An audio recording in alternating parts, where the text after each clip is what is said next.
우리 이번 주에도 이어서 누가복음 14장 15절부터 24절 말씀을 가지고 하나님 나라의 잔치라는 말씀 전해보겠습니다.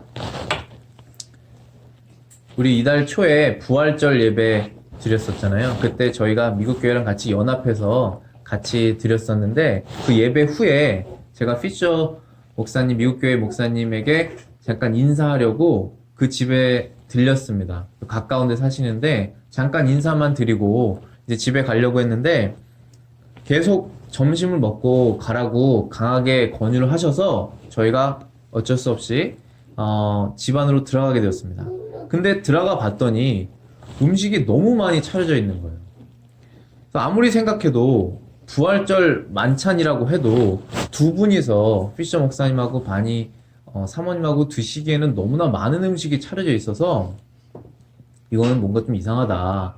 왜 이렇게 음식이 많을까? 그렇게 궁금했었는데 알고 봤더니 그 목사님의 아들 앤드류라고 했는데 그 앤드류 가족이 원래 오기로 되어서 사모님이 그 전날 음식을 많이 차려놓으신 거죠. 근데 그 아들이 못 오게 됐어요. 그 처가 쪽에 가게 돼가지고 못 오게 돼서 음식이 남아있던 상황이 되었던 거죠. 그래서 저희가 마침 방문하게 되어서 성대하게 차려진 점심을 먹는 축복을 누렸습니다. 우리가 집에 손님이나 가족이나 어떤 사람을 집에 초대를 할 때 그냥 하지 못합니다. 그냥 하지 못하고 생각해야 될 것이 먼저 집에 대접할 음식이 있는가, 어떤 음식을 대접해야 되는가를 먼저 생각을 하고 초대를 하게 되어 있습니다. 그런데 초대했을 때 상대방이 온다는 보장도 없습니다. 상대방이 시간이 맞아야 되고 그리고 맞지 않으면 못 오는 것입니다. 그리고 상대방의 마음이 마지막에 바뀔 수도 있습니다. 그래서 못 올 수도 있습니다. 그래서 어떠한 경우는 저희가 경험한 것처럼 준비된 음식이 다른 사람에게 가는 경우도 있다는 것입니다. 음식을 먹는 복이 전혀 예상하지 못하는 사람에게 가게 될 수도 있습니다. 잔치에 참여하는 사람이 누가 되었던지 간에 그 참여하는 사람은 복이 있습니다. 오늘 말씀에서도 예수님께서 이러한 비슷한 비유를 하셨습니다. 하나님의 나라의 잔치에 참여하는 복을 누리시는 저와 여러분들이 되시기를 바라겠습니다. 그럼 하나님의 나라의 잔치가 무엇인지 오늘 말씀을 통해서 함께 나눠보겠습니다. 첫 번째 우리 본문을 통해서 알 수 있는 내용은 하나님의 나라의 잔치는 지금 모든 것이 준비되어 있다는 것입니다.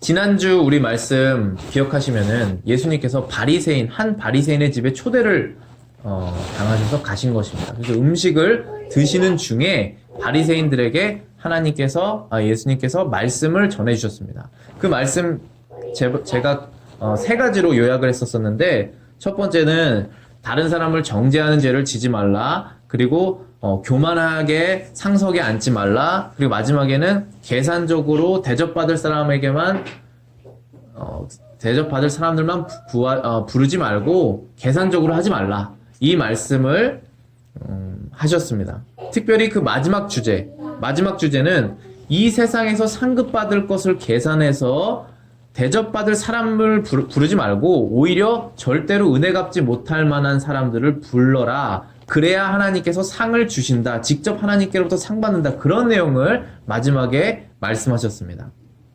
그 말씀이 오늘 지난주 13절 14절입니다. 잔치를 배설하거든 차라리 가난한 자들과 병신들과 저는 자들과 소경들을 청하라. 그리하면 저희가 갚을 것이 없는 거로 내게 복이 되리니 이는 의인들의 부활 시에 내가 갚음을 받겠음이니라 하시더라. 의인들의 부활 시에 하나님 아버지께서 직접 갚아주신다는 말씀입니다. 이 말씀을 듣고 한 바리새인이 이렇게 말한 것입니다. 15절 말씀입니다. 함께 먹는 사람 중에 하나가 이 말을 듣고 이르되 무릇 하나님의 나라에서 떡을 먹는 자는 복되도다 라고 이야기했습니다. 하늘의 상급에 관한 예수님의 말씀에 동의한 것처럼 생각할 수도 있습니다. 또한 어떻게 보면 하나님 나라에서 상 받는 날이 아주 멀리 있다라는 말처럼 들리기도 합니다. 그래서 예수님께서 말씀하시기를 하나님의 나라의 잔치는 지금 모든 것이 준비되어 있으니 그 잔치에 참여하라라고 말하였습니다. 지금 이 잔치에 초대하시는 그 초대는 예수님께서 저와 여러분들에게 지금 오늘 하시는 초대입니다. 16절 17절에 말씀 보시겠습니다. 이르시되 어떤 사람이 큰 잔치를 배설하고 많은 사람을 청하였더니 잔치할 시간에 그 청하였던 자들에게 종을 보내어 가로되 오소서 모든 것이 준비되었나이다 하매 라고 했습니다. 모든 잔치는 준비가 필요합니다. 많은 사람을 초대하려면은 많은 음식이 필요하고 수많은 종들이 필요할 것이고 의자도 필요할 것이고 많은 것이 필요한데 가장 중요한 것은 음식이겠죠. 그것이 준비되는 것이 필요합니다. 그런데 지금 이 비유에서 말씀하시는 것은 하나님 나라의 잔치의 준비가 끝났다라는 것입니다. 모든 것이 준비되었다라고 말씀하셨습니다. 우리가 어떤 사람의 집에 초대를 받을 때 그 사람에게 우리가 어떤 음식이라도 가져갈까요? 뭐 디저트라도 가져갈까요? 아니면 샐러드라도 가져갈까요? 어떠한 음식이라도 가져갈까요? 라고 물어보는 것이 우리의 일반적인 예의인데 하나님의 나라에 우리가 초대받을 때는 어떤 음식을 우리가 들고 갈까요? 라고 물어볼 이유가 없다라는 것입니다. 왜냐하면 하나님께서 모든 것을 준비하셨기 때문입니다. 우리가 준비한 음식은 하나님께서 준비한 음식에 비하면 형편없는 것이 분명할 것이기 때문에 우리는 하나님 나라의 잔치에 갈 때 어떠한 음식도 가져갈 이유가 없습니다. 만약에 하나님께서 천국에 어떤 음식을 차려놓으셨는데 우리가 미안한 마음에 어떠한 음식이라도 하나 가지고 갔을 때 그 음식이 먹여지지 않을 것이라는 것입니다. 왜냐하면 천국의 음식이 너무나 좋을 것이기 때문에 가져갈 이유도 없고 그리고 모든 것이 준비되어 있기 때문에 그 음식이 필요 없다라는 것입니다. 예수님께서 말씀하시는 것은 지금 우리에게 말씀하시는 것은 우리가 그냥 빈손으로 오라는 것입니다. 하나님 나라의 잔치 우리가 가져갈 음식이 없다라는 것입니다. 17절 말씀해 보시면은 잔치할 시간도 정해져 있었습니다. 17절에 잔치할 시간에 그 청하였던 자들에게 종을 보내어 가로되 오소서 모든 것이 준비되었나이다. 자, 그러면은 여기서 말씀하시는 잔치할 때는 언제이고 그리고 잔치에 준비된 음식은 무엇인지에 대해서 우리가 오늘 말씀을 나누겠습니다. 먼저 음식은 예수님의 피와 살입니다. 음식은 예수님의 육체를 말하는 것입니다. 그리고 잔치할 때는 십자가에서 예수님이 죽으시고 3일 만에 부활하신 그 때를 말하는 것입니다. 마지막으로는 이 세상의 모든 의인들이 부활하여서 그 천국으로 들어가는 그 때를 말씀하시고 있을 것입니다. 요한복음 오늘 6장을 저희들이 함께 읽어봤습니다. 오늘 주보 뒤에 보시면은 요한복음 6장 51절부터 58절 말씀 제가 다시 적어놨습니다. 51절에는 나는 하늘에서 내려온 살아있는 떡이니 사람이 이 떡을 먹으면 영생하리라. 내가 줄 떡은 곧 세상의 생명을 위한 내 살이라 하시니라. 그러므로 유대인들이 서로 다투어 이르되 이 사람이 어찌 능히 자기 살을 우리에게 주어 먹게 하겠느냐. 예수께서 이르시되 내가 진실로 진실로 너에게 이르노니 인자의 살을 먹지 아니하고 인자의 피를 마시지 아니하면 너희 속에 생명이 없느니라. 내 살을 먹고 내 피를 마시는 자는 영생을 가졌고 마지막 날에 내가 그를 다시 살리리라. 내 살은 참된 양식이요 내 피는 참된 음료로다. 내 살을 먹고 내 피를 마시는 자는 내 안에 거하고 나도 그 안에 거하나니 살아계신 아버지께서 나를 보내심에 내가 아버지로 말미암아 사는 것 같이 나를 먹는 그 사람도 나로 말미암아 살리라. 이것은 하늘에서 내려온 떡이니 조상들이 먹고도 죽은 그것과 같지 아니하며 이 떡을 먹는 자는 영원히 살리라. 사람이 하나님의 나라에 들어가려면, 영생을 얻으려면 예수님의 살을 먹고 예수님의 피를 마셔야 한다는 그 말씀입니다. 그렇지 않으면 그 사람 안에 생명이 없다고 말씀하셨습니다. 그래서 예수님의 살은 참된 음식이며 예수님의 피는 참된 음료다라고 말씀하셨습니다. 물론 이것은 모두 영적인 말씀입니다. 예수님께서 실제적으로 죽으신 것은 역사적인 사실이지만 그것으로 인하여서 이루어진 것은 영적인 것이라는 이야기입니다. 사람의 죄값을 단번에 자신의 육신의 죽음으로 치러내신 그 죽음을 예수님께서 말씀하시고 계십니다. 그리고 부활하심으로 모두 예수님을 믿는 자들도 부활하게 됨으로 그 잔치에 참여하게 되는 것입니다. 이 하나님의 구원의 방법은 지금 이때 정해진 것이 아니라 세상 전부터 하나님께서 사람을 위해서 정해놓으신 방법이었습니다. 구약의 유월절을 통하여서 유대인들은 예수님의 죽음을 미리 기대하고 있었습니다. 유월절은 애굽에서 이스라엘 백성을 하나님께서 구원하신 날을 기념하는 것입니다. 구약의 유월절에 사용되었던 유월절 양이 있습니다. 그 유월절 양은 결국은 예수님을 상징하는 것이었습니다.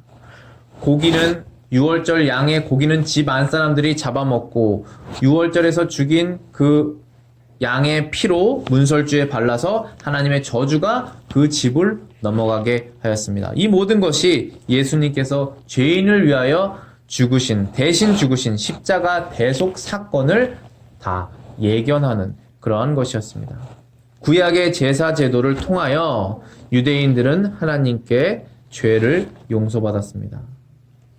죄를 지을 때마다 제사장에게 동물을 가져가서 그 동물의 각을 뜨고 피를 쏟게 하는 그러한 모든 것들, 그리고 그 고기를 불살르고 먹었던 그러한 것들도 다 예수님의 죽음을 상징하는 것이었습니다. 사람이 먹을 수 있는 음식 중 가장 최고의 음식은 무엇입니까? 사람이 아무리 좋은 음식을 먹어도 그 음식만 계속 먹게 되면 질리는 것이 바로 사람의 입맛입니다. 사람의 먹을 수 있는 음식의 최고의 음식은 바로 하나님 나라에 차려진 그 잔치 음식일 것입니다. 근데 그 잔치의 음식이 무엇이냐 하면 바로 예수님의 살이다 라고 하였습니다. 사람이 마실 수 있는 음료 중에 가장 최고의 음료는 무엇입니까? 마시면 마실수록 우리가 갈증이 해소되는 음료가 있고, 마시면 마실수록 갈증이 더해지는 음료가 있습니다. 사람이 마실 수 있는 가장 참된 음료는 바로 예수님의 피다라고 영적인 의미로 말씀하셨습니다. 사람은 어떠한 음식으로도 만족이 없습니다. 왜냐하면 음식은 공허한 심령을 채울 수가 없기 때문입니다. 사람은 어떠한 선행을 해도 공허할 수밖에 없습니다. 세상에 아무리 착한 선행을 하여도 왜 우리가 공허할 수밖에 없느냐 하면 우리 죄인된 본성이 바뀌지 않기 때문입니다. 사람의 죄를 씻기 위하여 그래서 예수님이 죽으신 것입니다. 우리의 죄를 완전하게 씻기셨다라고 하는 그 믿음이 있을 때 우리의 공허함은 사라지는 것입니다.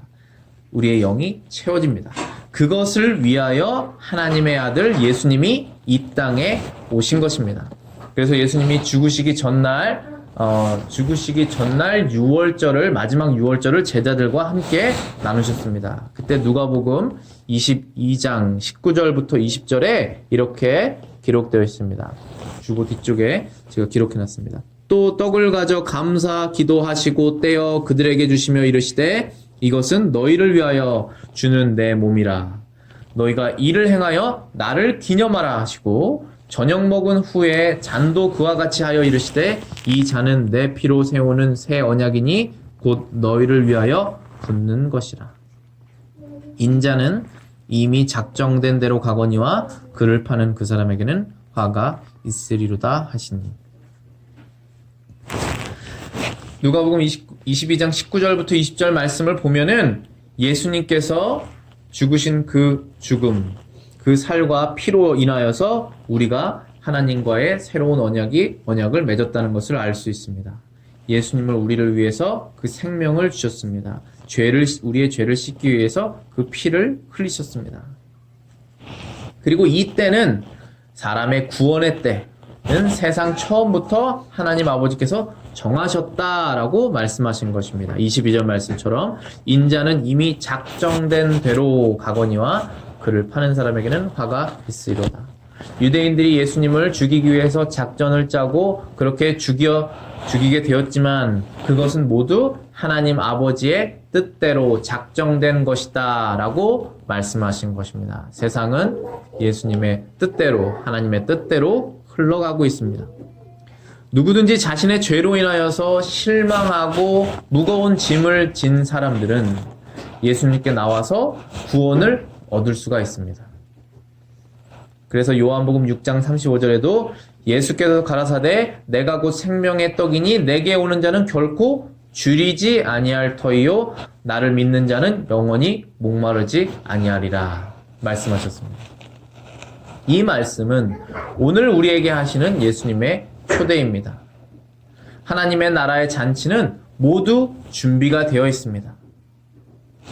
죄로 인하여서 실망하고 무거운 짐진 자들이 예수님께 나오기만 하면 다 구원을 얻을 수 있게 되는 것입니다. 그런데 이 잔치로 사람들을 초대했을 때 모두 오지 않는다는 것을 우리가 기억해야 됩니다.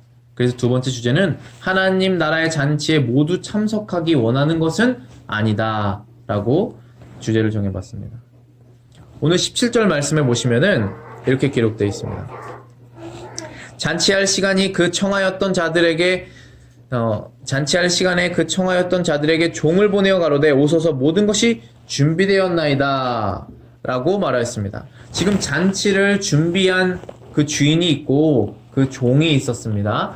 근데 원문에 보면 이 종이 단수로 되어 있어서 한 명을 말하고 있습니다. 여러 종에게 지금 말하는 것이 아니라 딱 한 명의 종에게 지금 올 사람들을 초대하라고 보냈습니다. 그래서 분명히 지금 이것은 하나님 아버지께서 잔치를 만드시고 그 다음에 그의 종이자 아들이신 예수님을 사람들에게 보내서 예수님의 말씀을 듣고 사람들을 그 잔치로 부르시는 것이라고 우리가 이해할 수 있습니다.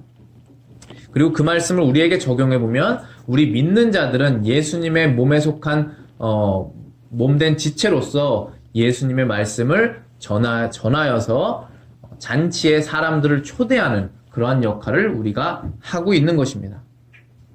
그런데 예수님께서 지금 이렇게 세상에 직접 오셔서 잔치에 사람들을 초대하고 있는 상황인데 그 초대에 모두 다 응하지 않는다는 것입니다. 모두가 응하는 것은 아니라는 것입니다. 그래서 18절부터 20절 말씀해 보시면은 마치 초대하는 사람마다 다 거절했다라고 말하고 있는 것 같습니다. 18절 말씀 보시겠습니다. 다 일치하게 사양하여 하나는 가로되 나는 밭을 샀음에 불갑을 나가보아야 하겠으니 청컨대 나를 용서하도록 하라 하고 19절 말씀에는 또 하나는 가로되 나는 소 5거리를 샀음에 시험하러 가니 청컨대 나를 용서하도록 하라 하고 20절에는 또 하나는 가로되 나는 장가 들었으니 그러므로 가지 못하겠노라 하는지라 라고 이 3명의 사람이 다 청함에 거절하였습니다.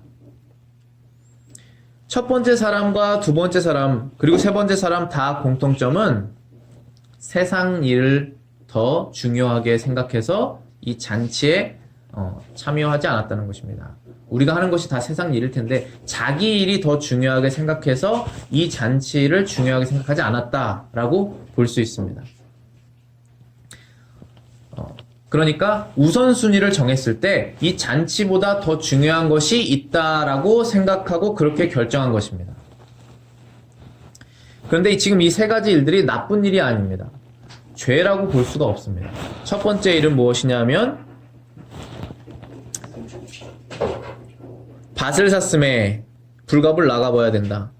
자신의 비즈니스를 하는 거라고 말할 수 있습니다.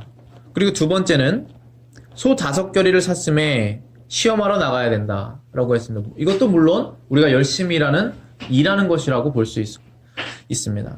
세 번째는 나는 장가 들었으므로 가지 못한다 라고 해서 결혼했다는 이유로 가지 못하였습니다. 이렇게 비즈니스를 하는 것이나 열심히 일을 하는 것이나 가정을 이루는 그 결혼이나 하나님께서 악하다고 말하는 것이 아니라 심지어 원죄, 아담이 원죄가 있기 전부터 있었던 일들입니다. 결혼과 그리고 동산을 가꾸는 일, 하나님께서 만들어 놓으신 만물을 다스리는 그러한 일들이 아담에게 주어진 것처럼 이러한 일들은 죄라고 볼 수가 없고 죄가 아닙니다. 하나님께서 권장하시고 장려하시고 오히려 이러한 일을 하지 않으면 죄에 빠지는 일들이라고 볼 수 있습니다. 그런데 지금 이 일로 인하여서 하나님의 나라의 잔치에 참여하지 않게 된 것입니다. 여기에 우리의 주의해야 할 점이 있습니다. 그것은 우선순위를 오해하지 말아야 된다는 것입니다. 세상에서 대접을 받기 위해서 나중에 대접받을 만한 사람들만 초대하는 것, 그것이 바로 우리가 우선순위를 오해하는 결과입니다. 가장 귀한 예수님을 거부하고 세상의 것들을 택하는 바로 우선순위를 오해하는 어리석은 모습, 그리고 악한 우리의 마음입니다. 비즈니스를 하고 일을 하고 결혼을 하는 것은 하나님께서 정해놓으신 것이고 우리에게 주신 소명입니다. 우리가 그것을 열심히 함으로 죄를 적게 짓기도 하고 그리고 우리가 하나님의 일을 많이 하기도 합니다. 그런데 그 목적이 하나님께 영광을 돌릴 때 그것이 의미가 있어지고 선해지는 것입니다. 하나님께서 우리에게 주신 그 일을 통하여 자신의 이름을 높이기 원하고 그것으로 인해서 우리가 하나님을 의지하지 않게 되고 오히려 하나님을 덜 사랑하게 된다면 그 일에 지금 문제가 있는 것입니다. 더 쉽게 말하면 우리가 하나님보다 세상을 더 사랑한다면 이 잠깐 동안 있을 이 세상의 것을 더 하나님보다 사랑한다면 하나님 나라의 잔치에 참여할 시간이 없습니다. 우선순위가 바뀌게 된 것입니다. 그래서 하나님 나라의 잔치에 참여하기를 원하지 않게 되는 것입니다. 그런데 세 번째 주제는 하나님 나라 잔치에 참여하는 사람들의 자격에 반전이 있다는 것입니다. 오늘 21절 말씀 보시겠습니다. 종이 돌아와 주인에게 그대로 고하니 이에 집주인이 노하여 그 종에게 이르되 빨리 시내의 거리와 골목으로 나가서 가난한 자들과 병신들과 소경들과 저는 자들을 데려오라 라고 말씀하십니다. 주인은 지금 노하였습니다. 은혜를 베풀었는데 청하였는데 오지 않았기 때문입니다. 하나님께서 가장 귀한 잔치 음식을 마련해 주셨는데 사람들이 거부한 것입니다. 더 좋은 것이 있다라고 생각했기 때문입니다. 하나님께서 가장 귀하게 여기는 존재가 그의 아들일 것입니다. 그 아들을 십자가에서 죽게 하셔서 그의 살과 피를 주시겠다고 약속하셨는데 그 잔치에 참여하는 자들은 씻을 수 없는 죄가 씻기고 허무하였던 그 영이 완전히 회복된다라고 말씀하셨고 생명을 주시고 영생을 주신다고 하셨는데 그 아들을 거부했습니다. 그래서 지금 이 주인은 화가 나셨습니다. 하나님은 화가 나신 것입니다. 하나님께서 유일한 구원의 길을 주셨는데 사람들은 다른 구원의 길을, 다른 기쁨을 찾고 있었습니다.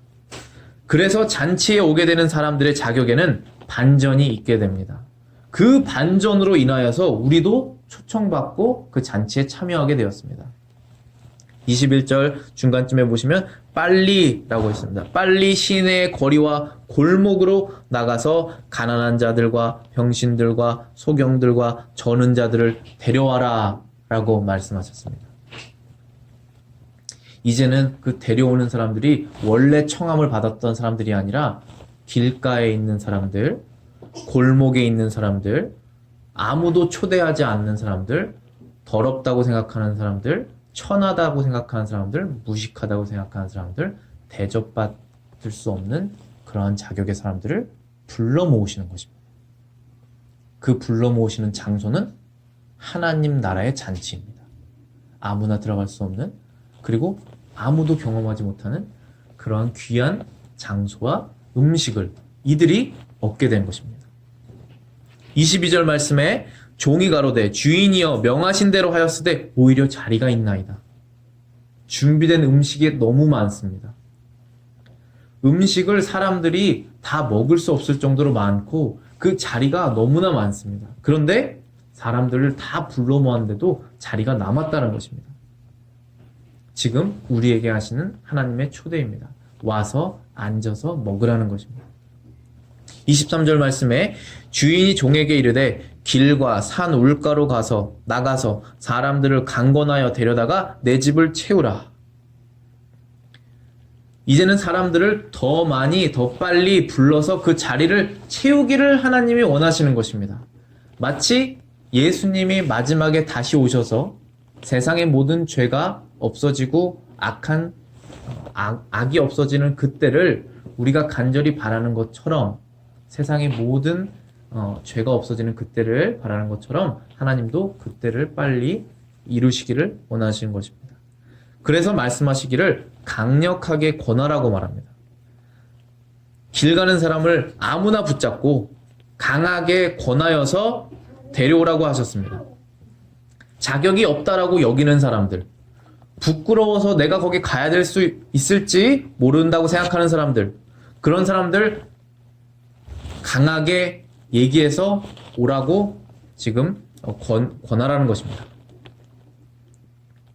처음에 청함을 받았던 사람들은 잔치가 자기에게 필요 없다라고 했습니다. 내가 여기 더 좋은 곳이 많으니 그 음식이 필요 없다라고 했습니다. 바쁘고 그리고 재미있는 것이 여기 더 많기 때문에 그 잔치를 거부했습니다. 그래서 지금 그 사람들 말고 다른 사람들로 채우라고 하시는 것입니다. 부끄러워서 잔치에 올 엄두도 못 내는 사람들을 강하게 데리고 오라고 하셨습니다. 이 명령은 지금 우리에게 하시는 초대입니다. 우리가 부끄러워서 감히 하나님의 잔치에 참여하지 못한다고 생각할 때 하나님께서는 강하게 우리를 초대하십니다. 그리고 동시에 우리는 구원받을 자격이 없다라고 생각했을 때 하나님께서 너는 구원받을 자격이 있으니 와라 라고 말씀하시는 것입니다. 지금 이 말씀이 우리에게 하시는 말씀이자 그리고 우리가 다른 사람에게 해야 되는 말씀입니다. 아무도 구원받을 자격이 없습니다. 아무도 이 자리에 갈 수 있는 의로운 사람이 없습니다. 오직 초대받고 그것에 응답하여서 감사한 마음으로 나가는 자들이 바로 구원받을 자격이 있는 사람입니다. 24절 말씀에 내가 너희에게 말하노니 전에 청하였던 그 사람은 하나도 내 잔치를 맛보지 못하리라 하였다 하시니라. 잔치를 맛보지 못할 사람이 분명히 존재합니다. 그 사람은 심지어 청함을 받았습니다. 와서 잔치에 참여하라는 청함을 들었습니다. 근데 이 청함은 전 세계에 있는 모든 사람이 들은 청함입니다.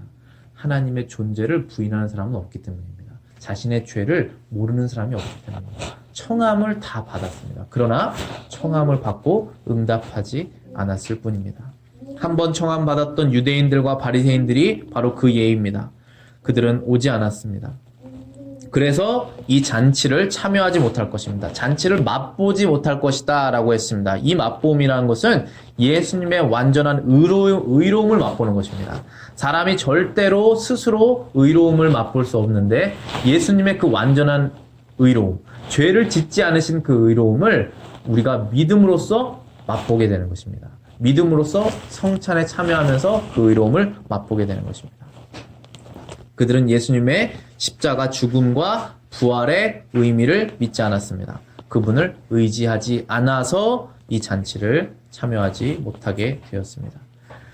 자, 하나님의 나라의 잔치는 앞으로 준비되는 것이 아니라 준비가 되었습니다. 그래서 예수님 말씀하시기를 잔치의 준비가 모두 끝났다. 와서 참여해라 라고 하신 것입니다. 그 참여는, 그 초대는 지금 우리에게 하시는 말씀입니다. 우리는 우리의 죄를 부끄러워하여야 하지만 그것으로 인하여서 그 잔치에 참여하지 않으면 안 됩니다. 오히려 부끄러운 마음을 가지고 그 잔치를 참여할 때 우리는 예수님의 완전한 의를 얻게 되는 것입니다. 교만한 마음을 버리고 어리석은 마음을 버리고 그 잔치에 참여하여서 복을 누리는 저와 여러분들 되시길 바라겠습니다. 그리고 수많은 자들, 우리 주변에 있는 자들 그 복을 누릴 수 있도록 우리도 강건하여서 그들에게 예수님을 초대하고 예수님께 이끌 수 있는 저희들이 되기를 바라겠습니다. 기도하시겠습니다.